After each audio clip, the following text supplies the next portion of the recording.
When he turned his back from shoulder to shoulder, it looked like as wide as the tailgate of a truck. And just darkness, literal darkness, just came like all over, just all over me except where I was standing. This thing let out the most blood-curdling, mind-blowing, spine-tingling scream that you've ever heard in your life, and it cut through me like a knife.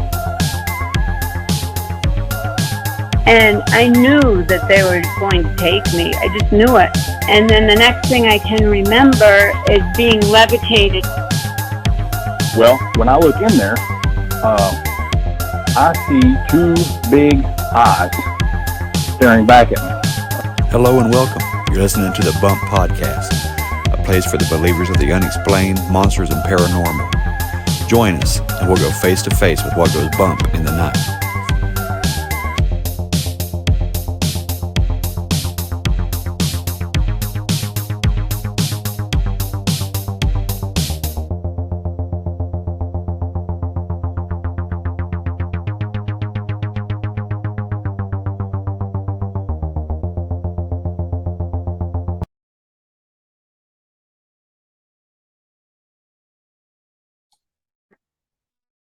Hey there, believers. I got another good show for you today.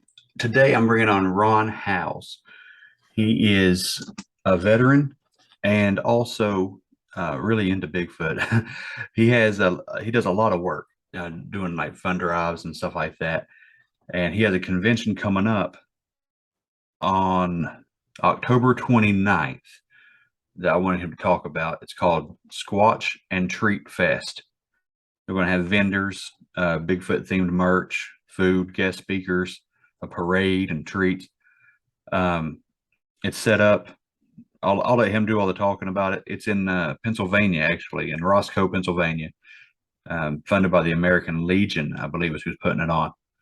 So we'll bring Ron on to talk about that and what got him into the topic of Sasquatch.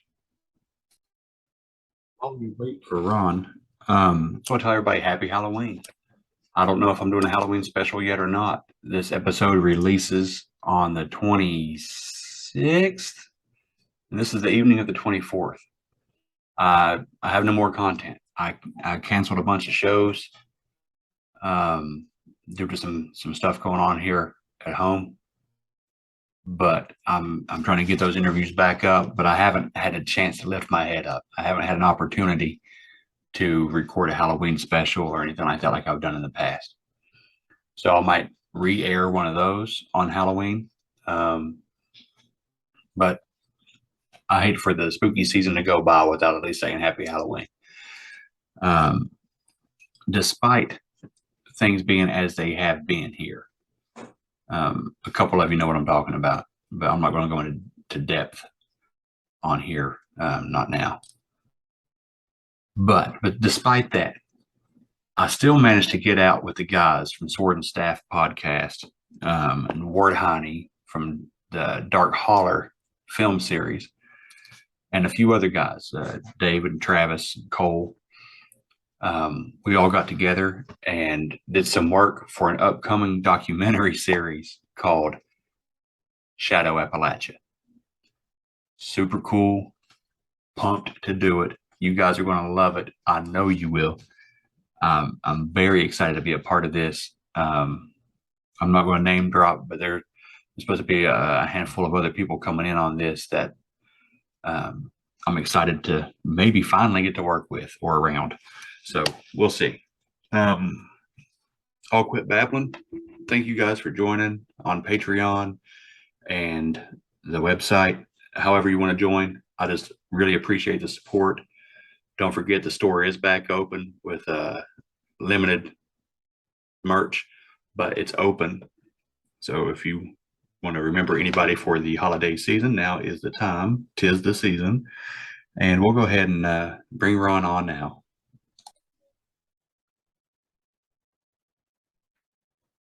Got it. Okay. All right. I guess we're on. All right. Well, first of all, I'll introduce myself. My name is Ron Howes, and it's AKA Roscoe Ron. I was given that nickname by my fellow riders. I belong to American Legion Riders of Roscoe Post 801. I'm also the vice commander here. I just recently become the director of our riders. And within the last year, I started a Facebook page called Believe in Yourself to help the veterans with the fight against PTSD. The reason why this got started is because, number one, I'm a veteran and I suffer from a certain level of it myself, from life experiences, the things that has happened to me over my life, including the military. And I'll get into that part of the story as well. And there was an experience where I went to get a tattoo done in Pittsburgh, Pennsylvania. And there was a young gentleman that came in and sat down in the chair beside me to get some work done. And we got to talking, and real nice young man. He was a service veteran, and he got medically discharged because he was in his whole platoon was en route to go to their next site, or maybe their next campsite, whatever they're going to do. And an RPG came in and took out the whole group except for him. The only thing that he had to show for it was that he lost his pinky, and they called him Four Finger Bobby. So you can imagine, a loss of that magnitude for somebody whenever you're out there fighting for your country. These are your brothers and sisters that you're out there side by side, living your life and fighting, and you're protecting each other, and you lose everybody, and it's survivor syndrome. So that's one of the levels of PTSD that you can have. 2 weeks after I met the man, I'm friends with the tattoo artist online, and there's a post saying that please acknowledge my friend, Four Finger Bobby. He had passed from unfortunate circumstances. He had committed suicide. I'm sorry. And that it gets me choked up every time I talk about it. It really hit me. And, being the fact that I'm a vice commander and I'm a leader of our riders, I'm a veteran myself, it really hit me. And I said, you know what, I got to do something about this. And that's where the page came about. And as far as me using, if you look at my page, Believe in Yourself, you'll see that my head photo is me in the Bigfoot costume holding American flags next to my bike. Yeah. So the story about that one is, and this is where I originally met Les O'Dell. I showed up at Hillman Park over in Brownsville, Pennsylvania, riding my motorcycle, wearing the costume just as a joke. I just thought it was fun. I wanted to go to a Bigfoot festival. I've always been interested in Bigfoot ever since I was a kid, growing up on a farm. I actually believe that I ran into one in the dark because it growled at me and I seen the red eyes. And until this day, I didn't know what I was facing. Oh, wow. I'm on my three-wheeler quad riding around on the farm, not thinking anything of it. And I head into the woods and this happens. And I was like, all right, time to go home. At that time, I'm thinking, okay, maybe there's a porthole to hell and this is the devil's dog standing there ready to take me. And I was like, no, not today. Right. But later on in life, with investigations of the shows that I watch, watching what they do, it got me even more and more interested in the fact that I got involved in something here. So I basically essentially had my sighting. Although I didn't see the figure, I feel that I had my confirmation right there whenever I was about 13 or 14 years old. Wow. So, step back to my little event that I did. I come riding in on my Harley, and there's a little bit of a long driveway. It goes out around the building where everybody's at. And I pulled in the parking lot and stopped the show. Right. Like everybody stopped what they were doing, come and surrounded me. They were like, "Oh my gosh, this guy's a nut." That's a story that Les will tell you whenever we go to these events, and he'll introduce me, and that's what he says. Here comes this nut on a Harley dressed as Bigfoot, and he's like, "I had to get to know this guy." So it went from there. That same day, had a family come over, and of course there was a bunch of people wanting pictures with Bigfoot on a Harley. I'm dressed in my leather chaps. I had my rider's vest on. I had my helmet and goggles. I'm all decked out. This is something different, So this family comes over. The little girl wants a picture with me because it was her birthday. She's like, "Hey, it's my birthday. This is all I ever wanted to do is see Bigfoot, and he comes in on a Harley. This is pretty cool." And whenever the parents thanked me for doing this, unbeknownst to myself, I had no idea. They came over and they thanked me for that. And it just brought tears to my eyes. And it really hit me. That event right there. And the fact that these veterans are committing suicide, I was like, you know what? I'm going to shake things up. I'm going to do something different. Yeah, I'm going to fight for these veterans in a way that nobody has ever done before. So I use my Bigfoot as my platform to get people's attention, to talk about their problems. And when they do, then I can open them up and we can get them to hopefully heal in some way. Yeah. And that is one of the hardest things that veterans have, is the ability to open up about what they have dealt with in their lives that caused them to have PTSD. And when I said that I have like a lower level of PTSD, there are low grade levels and there are high grade levels. And the high grade levels is when you're getting to the end where you just can't take it anymore. And that's whenever they commit suicide. 22 veterans a day are committing suicide. I'm trying to reduce that number, and I'm doing everything I can. And something that I'm going to be talking about coming up this weekend, I have a show going on here at the Roscoe Legion. It's October 29th. We're opening it up at 9 a.m. and the speakers are going to start at 11. I'm going to open the show and talk to people about, the experiences that I've had in this last year and the last couple of years, ever since I became part of the Legion and part of the Riders, and just getting out there and meeting people. And I've turned into the yes man. And I know it sounds kind of funny because there's a movie called Yes Man, but essentially, like, I have actually used yes as something that gets me to where I'm going in life. And I tell you what, the journey that I've done within this last couple of years has just been amazing. The amount of people that have responded to the fact that I'm here and I'm doing what I'm doing to fight for these veterans that essentially aren't fighting for themselves. Yeah. And it maybe can wake them up and give them hope. Hey, if I give them 1 ounce of hope, that is the best thing in the world for me. That's it, man. That's it. And, I just want to thank you, first of all, for your service, and thank you for My what honor. you're doing for vets, man. I'm a vet. I've lost a couple of buddies to suicide, unfortunately. One guy that, we worked in the same shop for years together.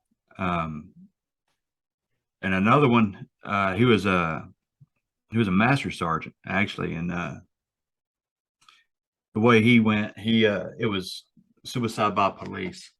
He knew that if he provoked, that they'd have to do their job, and that's the way he wound up going out. But yeah, it's a very serious thing. It's something that's very dear to my heart too. And my hat's off to you, man. And I just appreciate what you're doing. Well, and essentially, I am doing this to continue the service that I was unable to complete. Yeah. Because in '96, I joined the Air Force and I went in on 0 week. And the second day of basic training, I was out on my 2-mile PT run. I made it back and I was completely out of breath. I didn't even have time to get a drink of water to rehydrate. And I was in Lackland, Texas Air Force Base. Oh, yeah. And this was at the end of June going into July. So you can imagine how hot that was in that time of the year. I didn't know. They signed me up. I did what I was told. I went, Yeah. So I'm standing there trying to get my breath. I couldn't catch my breath. No sooner did I thought that I was going to breathe right, Sergeant called attention. Well, I went to attention and then I dropped and died. Oh, wow. Yeah. So right then and there changed my service And I tried to stay. Like I had a heat stroke and I died. I was dead for 5.5 minutes. I had a temperature of 109. They took me to hypothermia to save me. I was unconscious for 3.5 hours. Within 24 hours, I was up walking around.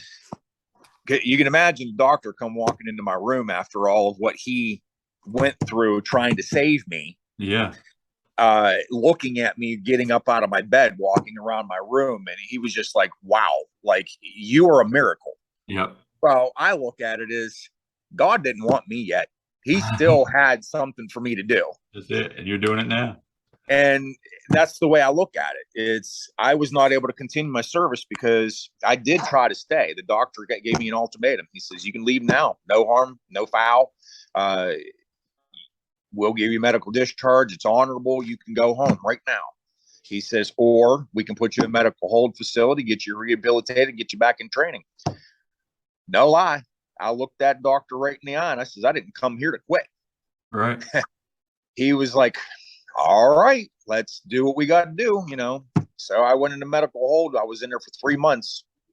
Never made it back to basic training. I was back in the hospital 6 more times. And regretfully, I looked at my sergeant. I said, sir, I need to go see the chaplain. I think it's time for me to go. I'm not getting any better.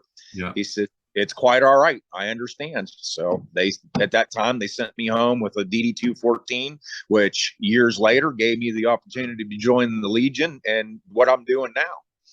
So, you know, I look at it is, this is my service. Yep. I'm serving the veterans that need the help. I'm serving my community. I'm serving this Legion and my family here. And it's not just in this Legion. I actually go on a radio station from Uniontown. It's called WMBS, Dog Tag Show. And I go on and talk about all this stuff. And it is, I am serving the community. Yeah. Because they're out there, they're listening to what I'm doing. And I've got asked all over the place to do things. Last summer, as I mentioned, Les O'Dell, he says, I'm going to be having this thing going on down in Sutton. And I says, yeah, I had posted on there that I was interested in going. He says, well, are you going? I'm like, yeah. He's like, how would you like to come speak about your mission? I said, absolutely. I didn't even hesitate. I'm like, I'm there, buddy. What did I find out? I'm introducing the world-renowned scientist, Dr. Jeff Mildrum. Dude, I'll tell you what, I was geeking. I bet. I bet. Yeah, I kept my cool. I kept my cool, but I was geeking on the inside. I was like, this is awesome. I got the pictures to prove it. So I get up there and I got to speak in front of 450 people about my mission. And I'll tell you what, whenever I got done and I had people coming over to me asking for my autograph and trying to talk to me about my things, I was like, man, oh days, this is what it feels like. Yeah, buddy. I tell you, my heart is like jumping right now. I'm like giddy with how exciting this is, and that was just the many steps that I've been taking along the way here to do what I'm doing. Yeah, and getting out to events just dressed up the way I am, and people like, what the heck are you doing? And then I start talking to them about what's going on. They're like, oh my gosh, like it blows people away what I have come up with to shake this community up. I think it's a great idea. I think it's an awesome approach, and it's very original. It catches people's eye. And I get to bring two of my loves together. Yeah. Yeah. Your service. So, and I'm not just doing this for helping my veterans, my fellow veterans, I should say, but I've been doing investigations out in the woods, checking on things that people have let me know because I've caused such a stir in my own Legion. People have been saying, hey, dude, like, I got this going on at my place. You want to come check it out? I'm like, okay, you know. So I actually live in Daisytown, Pennsylvania, which has actually been on the news back in the 90s for sightings. And whenever I moved there about 8 years ago, I actually heard one howling. Really? From porch. Yeah, it was after midnight. I'm sitting on my back porch just having a beer and looking at the stars and just relaxing for the day and getting ready to go to bed. And all I heard was woo. It was just long. It sounded like a siren. I thought it was a coyote, whatever. I was just like amazed. I'm like, okay, cool. Another thing in my life that I could say that I got to hear. Yeah. And so, I've been checking out the woods in my area. And as a matter of fact, after I did an expedition in my woods looking for evidence of this thing, we did find footprints and stuff. It has actually come to my house several times. Really? Yeah, I think it kind of depicted my DNA or something. It maybe traced me. Yeah. Kind of like how certain animals, they can do like a scent recognition, like dogs. Like, you got the dogs that sniff out drugs. Well, evidently this thing got scent recognition of me and found me, and it keeps coming down to my house, and we keep getting more and more activity until Les came up the other day. He's like, dude, are you serious? I'm like, yes. He says, all right, I'll be there in 45 minutes. He came up, and it made a liar out of me. Oh man. Not one bit of activity when he showed up that night, and I haven't had any since he came. I was like, oh, what? Did I scare you away now? Bringing my buddies in. that stuff happens, man. It's always been, but that I've actually heard that before, that people say something followed them home. Yeah. Like they'll be out or whatever, and something follow them back home. So that's pretty incredible. Well, see, I'm also essentially, I guess I'm feeding it, because I'm old school farmer. You have leftovers, you throw it out, Right. you throw it outside so some kind of animal can eat it. Well, I throw my leftovers up in the woods. So I think I've attracted it and say, hey, are you feeding me? Okay. We got all kinds of rodents running around our woods, and I'm sure he's snacking on that stuff too. So who knows? I have hollered out to it like, hey, come on, man, come on down here, check me out, let me see who you are, let's talk, let's communicate. I'm just that crazy nut that if I hear something, I don't just sit there. I run right into the woods after trying to catch it. I want that confirmation. I want that video proof or a photograph. I want to communicate. I want to do like the old Indians did. I want to be able to communicate with this thing. Yeah. I want to learn about it. I mean, I'm not scared of it. I want to know more. It might give you a reason to be scared. Well, I know that, but everybody's like, oh, don't you take a weapon with you? I'm like, do you think that I'm going to get a chance to get myself protection? Right. It wants me, it's going to take me. Oh yeah. And you know what? In the name of science, I'm your guinea pig. Wow. Brave man.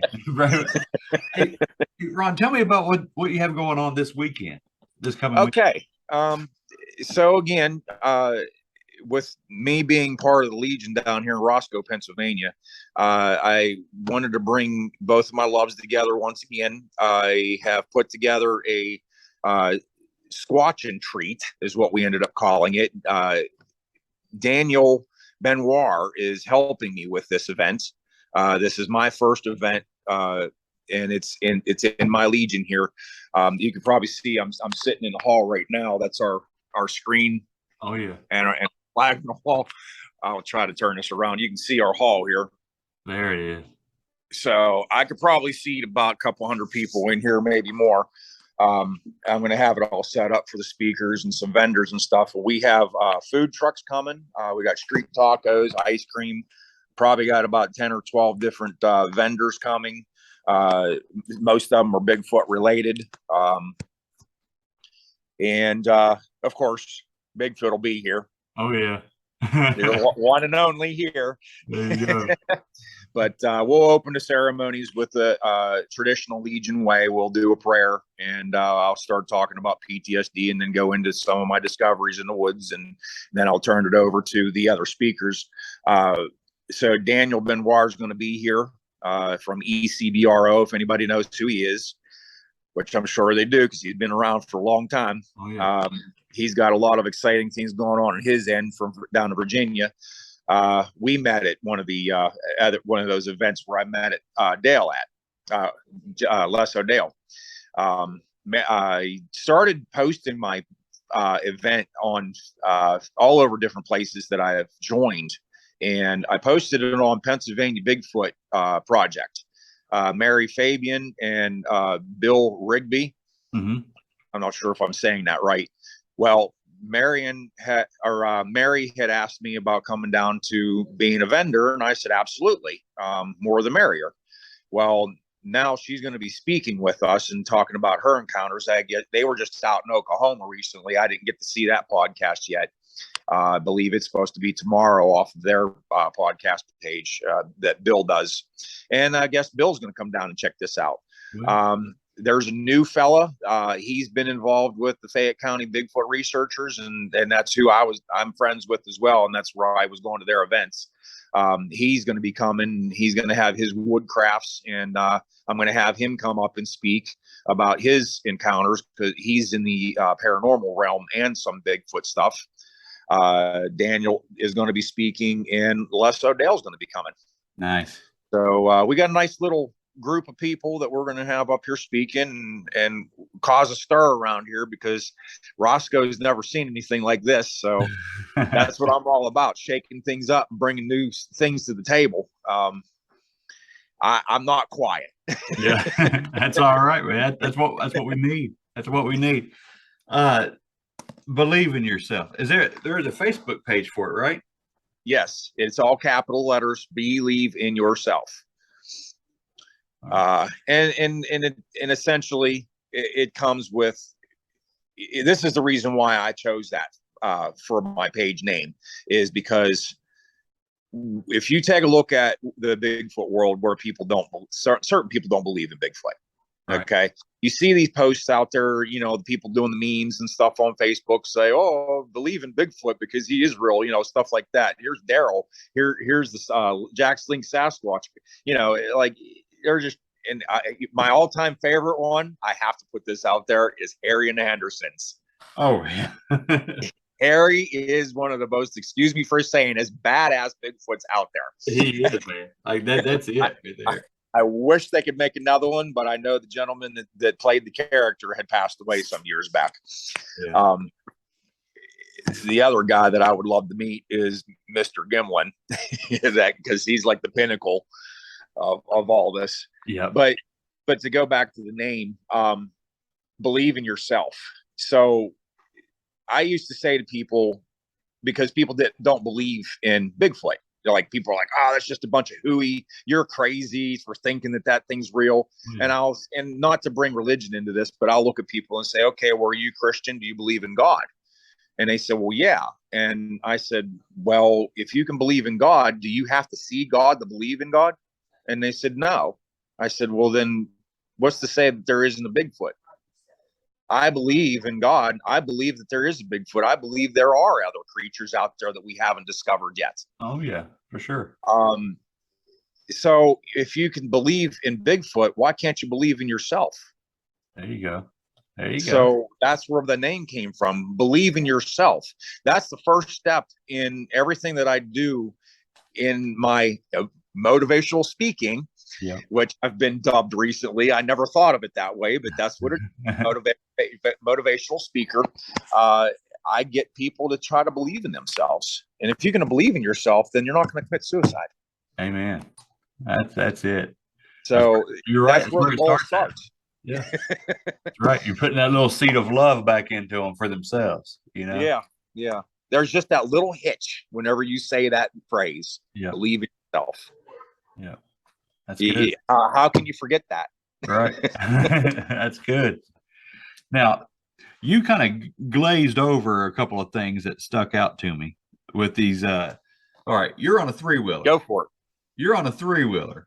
Yeah, that was back in the 80s. A teenager. Yes. And on a farm.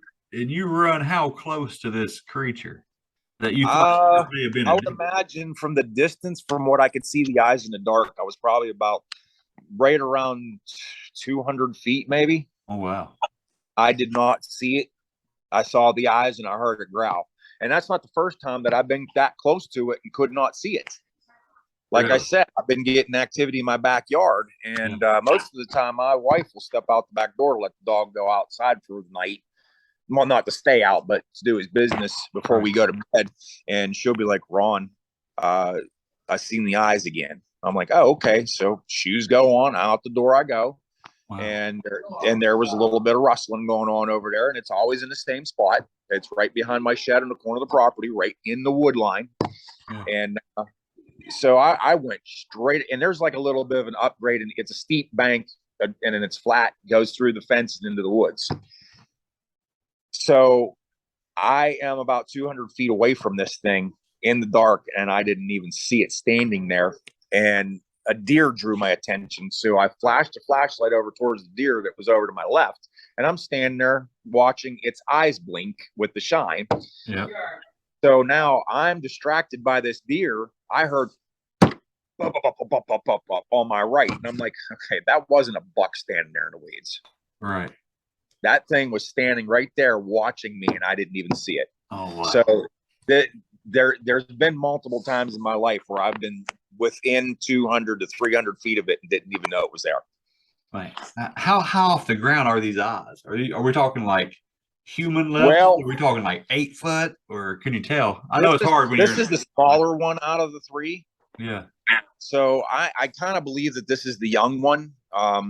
There are 3 that are in the area. There's the adult male, the adult mother, and then there's an adult or a young child. Which I'm 6'2", so, and I already know this thing's taller than I am. Wow. But it still has adolescent tendencies, because it just seems like it to me, the actions that it's been portraying is because our hillside's so steep. I believe this thing's been getting down on all fours, running off like a gorilla does. Really? So it is adolescent in nature and how this thing's been acting. And like it was in broad daylight. I'm walking through my yard, past my pool to go over to my shed, the same shed that always has the activity, to get a shovel.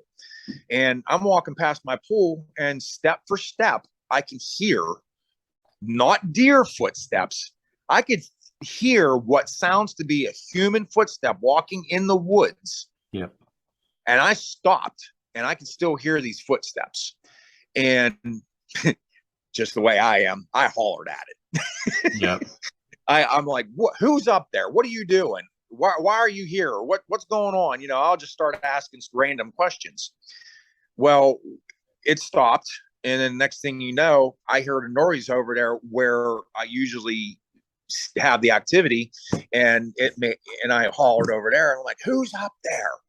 Real loud, and all of a sudden, it was probably about a 1 foot thick tree. It was probably about 40 feet tall. Shook. Really? It shook the tree at me, and then I heard, and it was gone. Because how I am, I went back out the gate, ran up the hill and out the trail, and headed right over there where it was, and it was gone. Did you see anything left behind? Like, no, nothing. Wow. I went straight to the tree, and if for some amazing reason, as steep as this hillside is, the ground is very tight. Yep.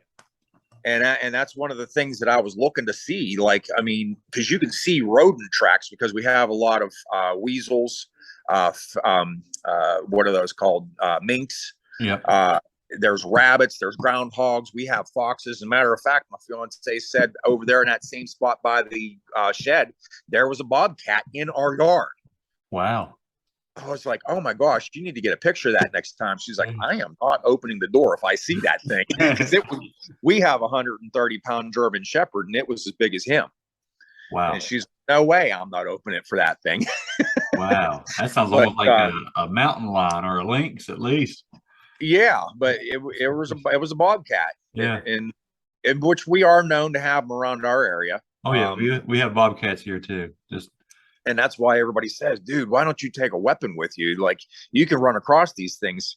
Listen, my 130-pound German Shepherd bites me all the time because he play fights with me. I'm used to the teeth. I know how to handle it. I'm just a little bit crazy. But it's all right. So you were talking about footprints too, though, right? But there was no footprints in that area. But now, again, whenever I went back to investigate the howl that I heard when I first moved there, I did find footprints back there, and they were actually smaller than mine. I have actually a size 14 wide foot, right. And footprint was smaller than mine. So essentially, this has to be the young. Yeah. So, and the other thing that I found was a makeshift shelter. And the one night that I went back there to try to do a night investigation to see if I can get any kind of response, which we did, I took quad back in this open field in the like the it's like a tributary from all the bike trails that are back there. Yeah. And I said, okay, I know where all the trails, which direction they're coming. They're all pointing right here. I said, shut the bike down. We'll sit here for a little bit, let the woods forget we're here, and then we'll start making some calls. So the first one I did was a whoop, and it echoed real good. It was a perfect spot for us to sit for it to echo. I didn't get a response at first, and I was like, okay, well, then I'll do for a long sustained howl because that's what I heard the one night. I got no response. I was like, this is weird. So I went back to the whoop, and I gave it all I had. I got 4 knocks. Wow. And I want to say it was probably about 500 feet away from me, up the hill and right on this little ridge point. And I was like, okay, we got a response. Let's keep going. Let's see what we get. So I did something else, no response. I went back to that same whoop where I gave it everything. Like I put my deep voice in and everything. And it gave me more knocks again. I was like, oh, all right. Like, let's see what more we can get out of this thing. I said, okay, let's try the rock clacks. We did the rock clacks. Guess we upset it because it started stomping and coming towards us. Really? Yeah. You could hear it like tearing through the woods or something? Well, it wasn't tearing through the woods. I think it was more or less trying to intimidate me, and because I mean, obviously this thing can see in the dark and I can't. Right. So probably standing there watching me like, let's see what this idiot's going to do, So he's probably like, all right, I've had enough of this joker. So let's just stomp and get him scared and get him the heck out of my woods. Right. And essentially that it worked. So that's probably what it was trying to do. I was like, all right, get the quad started. Let's get out of here. Yeah, man. So that's what we did. And then we went back in the daytime to investigate the area. And I ended up finding a meteorite. I have that in my possession. It was tested. And what the relevance of it is, I don't know. But there's an old Indian burial grounds back there. This is an old mining property where there's old mine entrances that have been closed off. Okay. Back to the Indian burial grounds, they were desanctioned. People destroyed them and took the valuables and the bones and stuff. But you can tell, where the slate rock was laying, where the mounds were, because I've seen these mounds before. It's a little bit intimidating, but cool at the same time. So I just kept walking that ridge after I found these Indian burial grounds, and I started feeling uncomfortable. And I was like, okay, somebody's watching me. And at one point, I thought something was playing peekaboo with me, because I'd look on one side of the tree, it went to the other side. I'd go to the other side, it would go back. And I was like, all right, I think it's time to go the other direction. So I went down over the hill, and as I'm going down over the hill, I still had this uneasy feeling. I'm heading down towards the bottom where the trail's at, and there's like a little a runoff creek, and it wasn't very much of a creek. So I got down there. I could just still feel this thing watching me, and so I started calling out. I said, "Hey, I'm not here to harm. I mean no harm. I just want to see who you are. I want to meet you. I want to learn about you." I just kept talking and just easily speaking and not mean, just nicely tone and all that. Well, the uneasy feeling went away.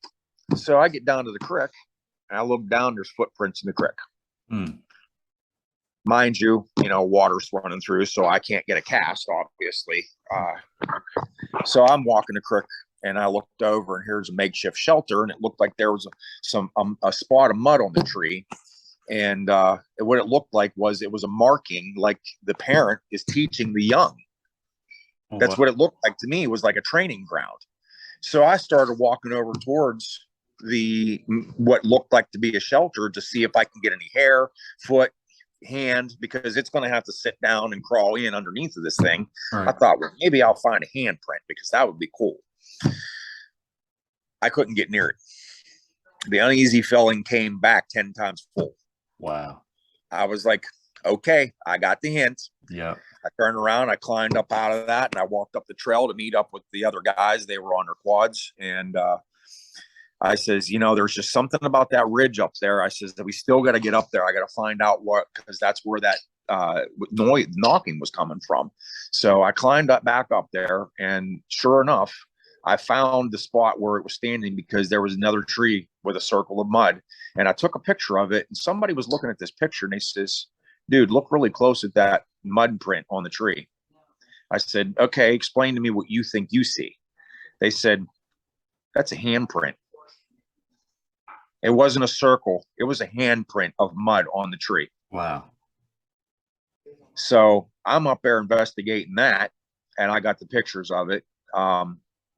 Because that's, like I said, like people are looking at the pictures of when I'm showing it, and that's when they discovered that was a handprint. One of the guys is down at the bottom. He said, "Dude, you need to come down here." I was like, "Is it something good?" He says, "Yeah, you're going to want to see this." He was walking around in this little marshy area where this creek runs through whenever the runoff from the winter and everything.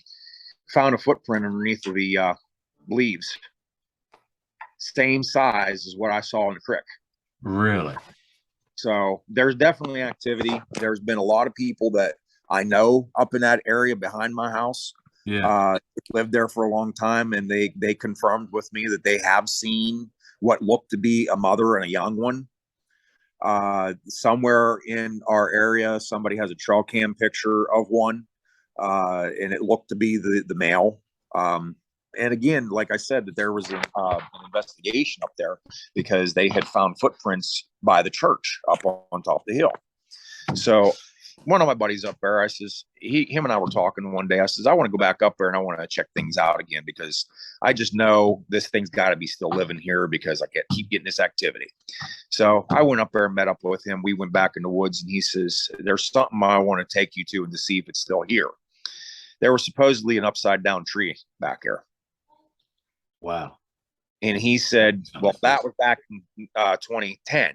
And I says, "Well, considering the time period, 12 years have gone by, this thing might have rotted and fallen by now." So he took me right to where he knew it was. So I searched the whole area. I couldn't find it. It was all grown up. There was a bunch of trees down. I would imagine, I don't discount that he wasn't lying to me. I know he wasn't lying. Right. He hunts back here all the time, and he says, "Dude, I hear things and I see things that I can't explain." So he showed me some of his areas where he stands that he actually sees activity because he hunts back there a lot. And so further investigation is due. Oh yeah. I'm going to be getting up there and just hanging out, just stay there and see what I can find out. I know they're there. Yeah. There's too many accounts from the locals saying that they're there, and what better way to investigate but in your own backyard, Absolutely, man. It's crazy. Like my interest has come to me. Yeah. Yeah. So that's really cool, but it's kind of scary. You know what I mean? well, yeah. Some of the accounts that I've heard where people have had trouble with them, like, I'm not worried. Evidently they're there for a reason. Yeah. There's some tales about the reason why they're here and why they watch us. That starts a whole other story. Right. Right. But it is an interesting one to this just the same. It is. It is. You're in PA, southwestern PA, right? Yeah.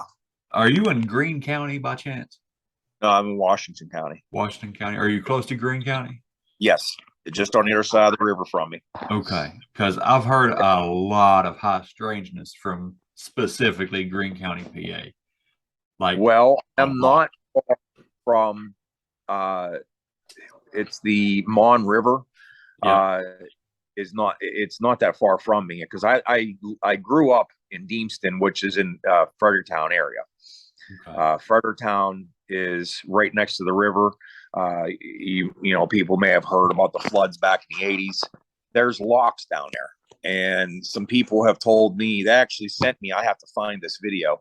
They recorded a howl while they were and it was going back and forth across the river from one to another while they were down there catfishing at the locks. It was like after midnight. I don't know what this is about after midnight, but that's when it seems like the activity happens. Yeah, that's probably because we're supposed to be in bed.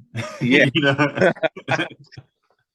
Well, that's the interesting thing too, is like whenever I was on 3 to 3, which means I had to go into work at 3 a.m. And I was doing this for a week steady. And I would get up and I'd get ready to go to work. And I'm stepping out the door at 2 o'clock in the morning to leave. Every night, like clockwork, we're standing there talking before I leave. And I heard, I'm like, I've never heard a bird whistling at night. Right. Right. And well, of course, I couldn't get my whistle out, but it was very loud and it was very distinct, and it just really did not have a bird-like tone to it. Yeah. And that brings me to the next part of what our activity has been. Is our dog got her up in the middle of the night one night. It was 2:30 in the morning. Wow. There's the significance around 2:30 every night. He got her up, went outside to use the restroom, and she's standing in the doorway. No sooner did she let the dog out, and there we have at the bottom of those steps, there's like a little patio where we can sit by the pool. He wouldn't go no further than the edge of the grass right by that patio to go to the restroom because he sensed something in the woods. Well, she confirmed that there was something in the woods because as soon as she opened up the door to let him out, she heard. She said it blasted through her chest, and it was over there by that shed in the corner of the property. Yeah. And then there was some rustling and thumping. It stomped at her. And then probably 50 feet away, there's a stump that's rotting from a tree I cut down. She said it got over there. She couldn't see it, but it whistled at her twice. Really? Yeah. Well, if it's whistling, that's not get this. If it's growling and shaking your chest and whistling, it's probably not a bear, is it? No. No, not at all. Man, and the fact that we can't see it, yeah, whenever this is happening, because bears will present themselves. Well, let me ask you this, because you just brought up a good point, and I have no clue. We've never talked about anything like this before. Cloaking, but well, you've talked about red eyes. Yes. You talked about you can't really see it. Yes. And when you were a teenager, your initial thought was it was some kind of hellhound or demonic creature out of hell. Yes. Have you had experiences with the paranormal? Like, do you think that it's a possibility that you do have some kind of dark entity, principality, or? I've heard about people having dark entities attaching to themselves, and no matter where you move, they go with you. Yeah. I mean, I can't say that it's not out of that realm of a possibility, but because of the evidence that has been presented to me from the learnings that I've gotten from the credible shows and also Dr. Mildrum, right? Because when I had sat and talked down and Sutton about that, and it's where I believe is that it's not demonic. Right. Okay. It may be interdimensional, right, like a lot of people believe that Bigfoot is. Right. There's a recent a new thought that came to mind in speaking with one of the colleagues of mine. Maybe they're on a different timeline, and those timelines come into focus with us sometimes. Okay. I have never thought about that before. Yeah. But some of the recent movies that they have come out, like the Adam Project, with I can't think of his name right at the moment. I'm not good at movie stuff. Deadpool. Okay. Ryan Reynolds. Ryan Reynolds. Yeah, he did the movie the Adam Project, and it has to do with timeline. Really. And time jumping and stuff like that. So like if there's multiple, say right now we're in one timeline.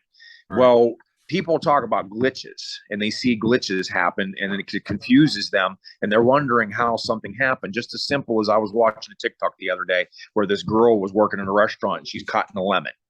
She turned around to go get a Ziploc bag to put it in. And then she turned back around while the lemon's in her hand. It wasn't cut. She had to recut the lemon, and she was confused. Yeah. And you saw the glitch where it just like changed, and how these weird things happen where something comes out of nowhere and saves you from a car accident. Right. Yeah. It's just these, what a lot of people will call time jumpers. Well, there it is. You're jumping from timeline to timeline. Do we have those capabilities in our lifestyle that we have, that we're living in this time, or is there another time that people have these capabilities figured out? There's a lot of new things that people are out there studying, and I believe that anything's possible. Right. I mean, I talk about that whenever I'm talking about what my mission is. Like, just like I said that I'm a yes man. If I would have said no to going to Sutton because Les O'Dell asked me, I wouldn't be doing and meeting the people that I have already met. That's so true. When you look at certain things and you say, okay, well, that's not out of the realm, because if I just do it, that could be a change in what my life is going to be. So, and then if you say no and you don't do it, what is your life going to be in that no realm? Right. So the same thing with these timelines. If we're in one timeline and there's other timelines following side by side with us, just like the guy told me, he was out there hunting and he was walking back this trail to get back home from hunting, and he could hear but not see two creatures talking to each other but could not understand their language. Followed him step for step out of the woods. Really? Was that the Bigfoot escorting him out of the woods, or was that another human, another creature, or something on a different timeline, and he just happened to be able to hear it? Yeah. Man, it is very interesting. So when you asked me about do I believe, or maybe, well, you didn't say believe, but could it have been a demonic creature? It may have been. I don't know, because I didn't see it. I didn't investigate any further. I was a young kid. I didn't know anything back then. Right. I still don't know anything now. Yeah, I know less than I thought I did. I tell you that. But it's just with that aspect. I mean, we're going to go through our lives. Just for an example, if we hit 100 years old, yeah, brother, we know so much knowledge. If we pay attention to what's going on in life, by the time we hit that 100 mark, compared to whenever I was 13, dude, if I could take the knowledge that I know right now and go back to whenever I had that encounter, I would have probably gone right into them woods after it to find out what it was. Yep. Because when you're a kid, you're afraid of the boogeyman. I used to jump in my bed because I thought something was under my bed. Now I hear a noise, I'm going after it. Like, all right, who's messing with me now? Right. It's just things change in your life. And, after being dead and you get a new lease on life, and you've been handed a mission to do something, it changes your perspective on things. Yeah, man, I bet. So, I mean, if you take a look at that mission and say, there's these guys out there that are fighting a fight inside their head that we can't see. We don't know what their emotions are. We're just speculating what their emotions are. They could be smiling on the outside but crying on the inside. Yeah, man. Everything in life happens for a reason. Everything follows a path that we don't even know what's coming in front of us. It's whether we choose to follow a path that has been very strongly put on my heart. Oh yeah, obviously. Yeah, I can tell this is your passion, man. I have felt that pull at my chest, and I did not ignore it, because to tell you what, it has been one heck of a journey ever since I've followed the path that has been put in front of me. I bet. You could never imagine. Say that one guy out of those 22 people decides not to pull the trigger or whatever they do, and they save their life, and they decide to be a yes man, quote unquote, the yes man, and they change their life. They could be the man standing up here in front of the crowd doing what I'm doing. Yep. It's life changing. Yep.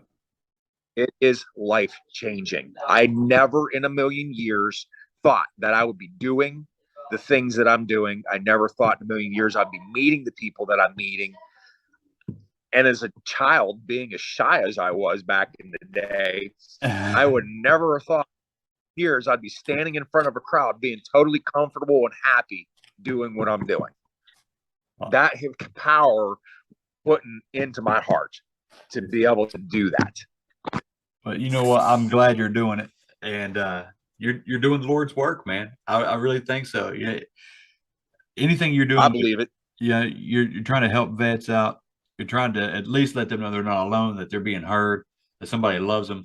You know, you're putting love out there, and I think that men especially, I'm not trying to sound cliche or anything, but men especially have a hard time with love for whatever reason, expressing love towards each other, for each other, you know, and that's what we need just as bad as anybody else does, man. We need to be told that we love each other, you know, and definitely. I think it's a wonderful thing what you're doing.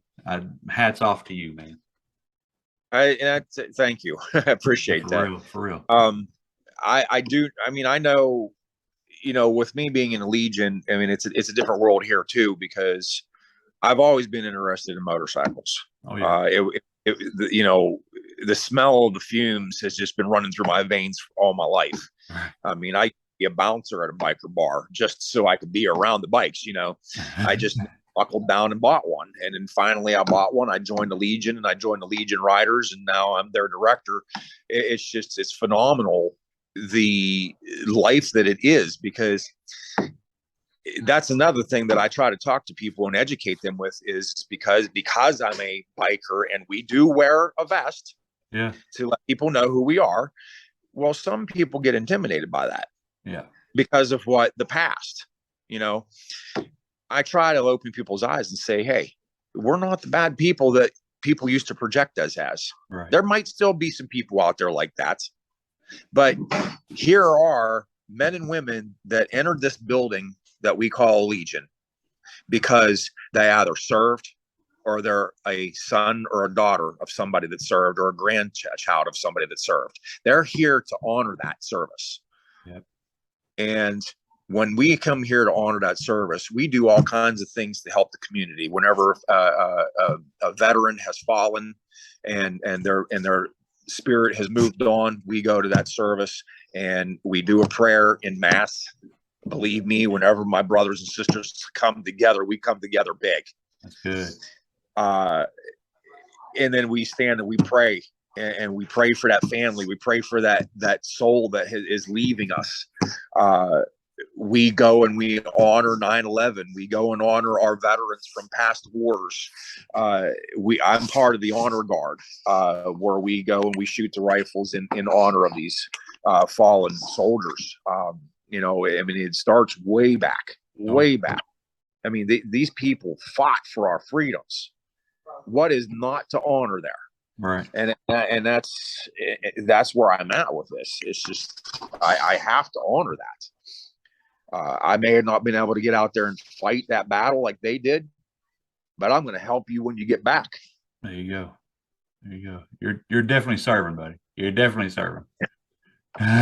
You are. You're doing it all. It really is. I felt like I had a shortcoming, and I had to follow through with what the mission was put on me, because it gave me the opportunity to continue my service. And I'm very strong about that. I'm very passionate about that. Yeah.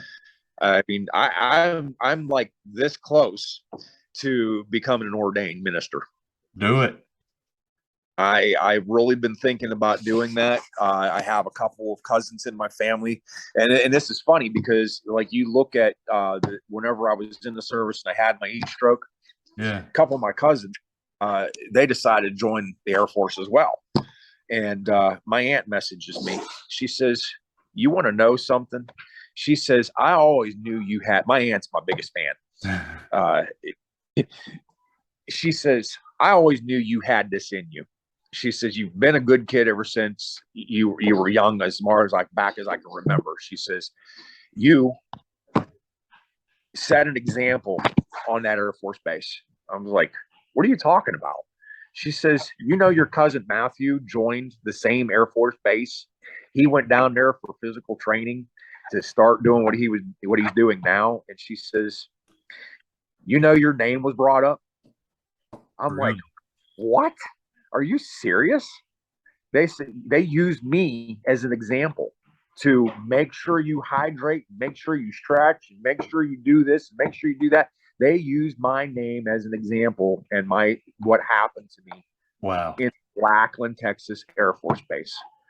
I was heartstruck. I was like, "Are you serious?"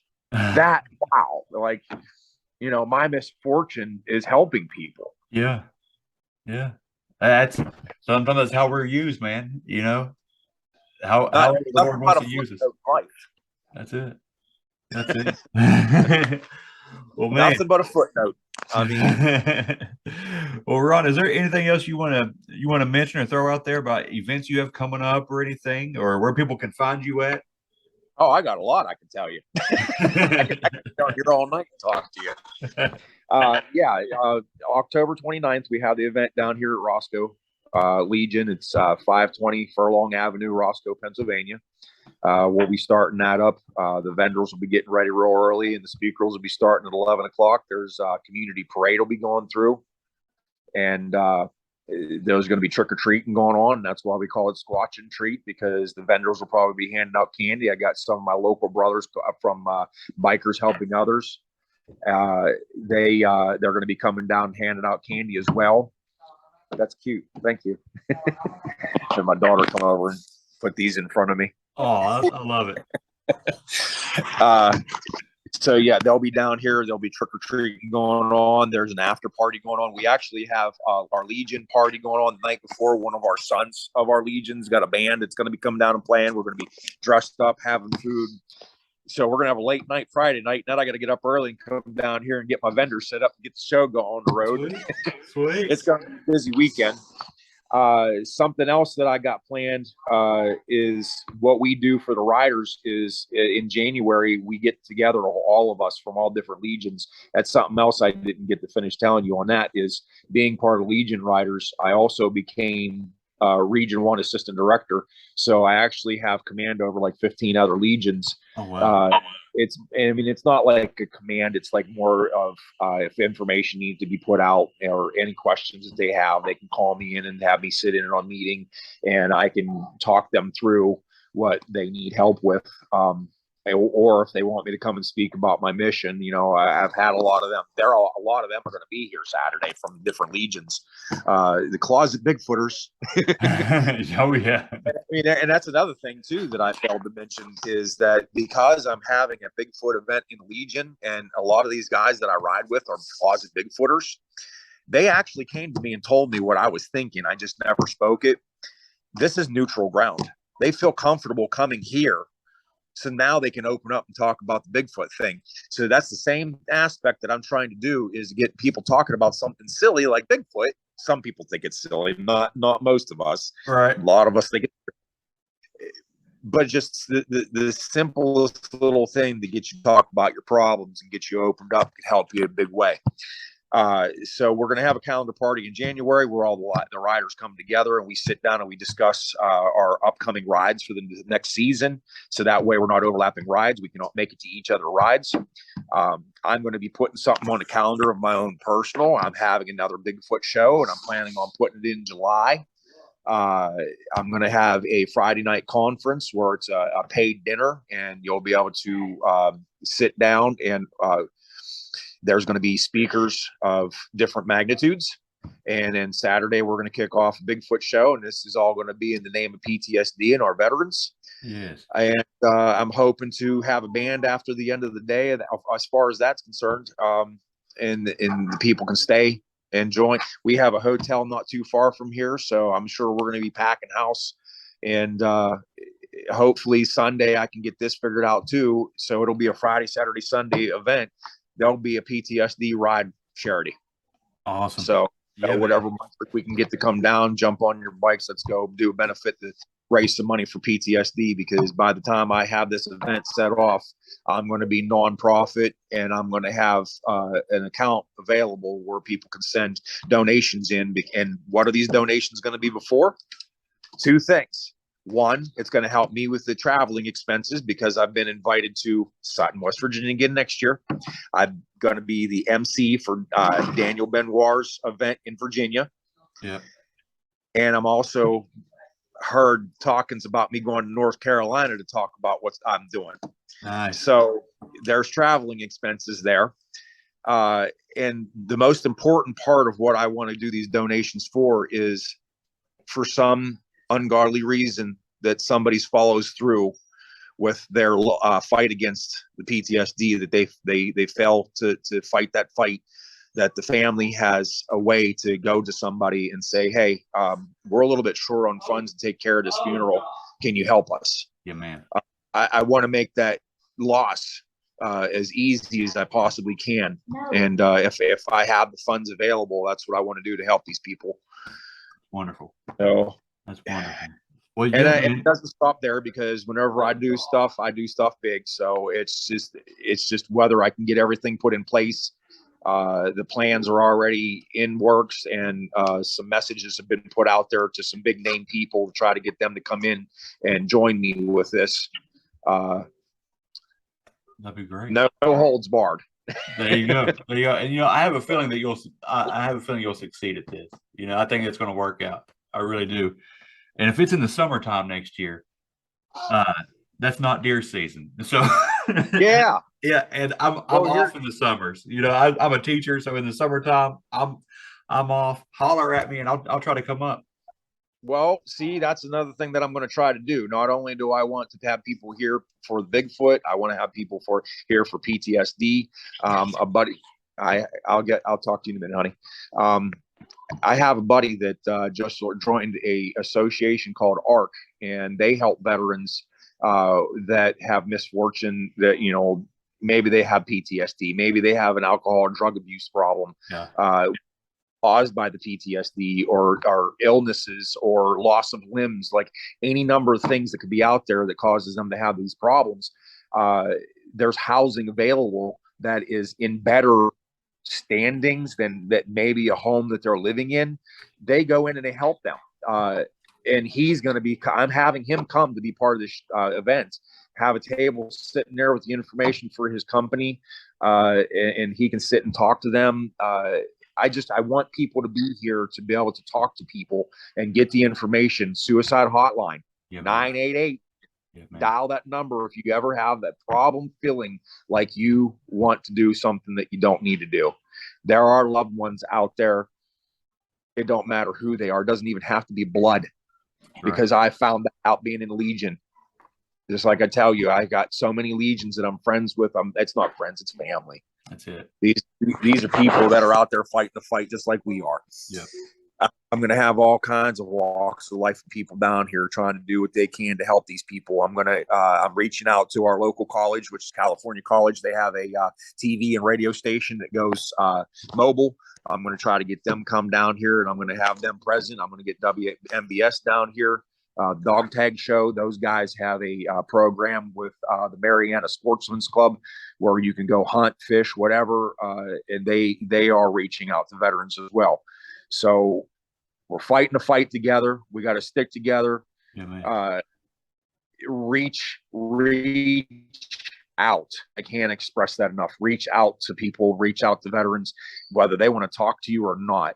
Just give them that notification that they exist. Yeah, man. I love it. That will help them. They will make them think.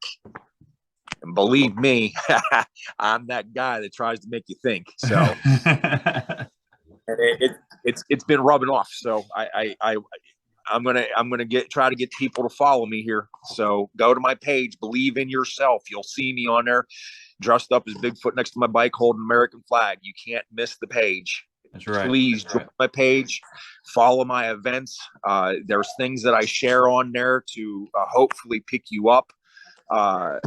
Information that you might need is on there. I've got all kinds of people coming to me with information. If you need stuff, just please come to me. I got VA directors that I'm friends with in Washington County, Fayette County, Pittsburgh, like, and now I got my friend working for ARC. I mean, I'm getting people that can help.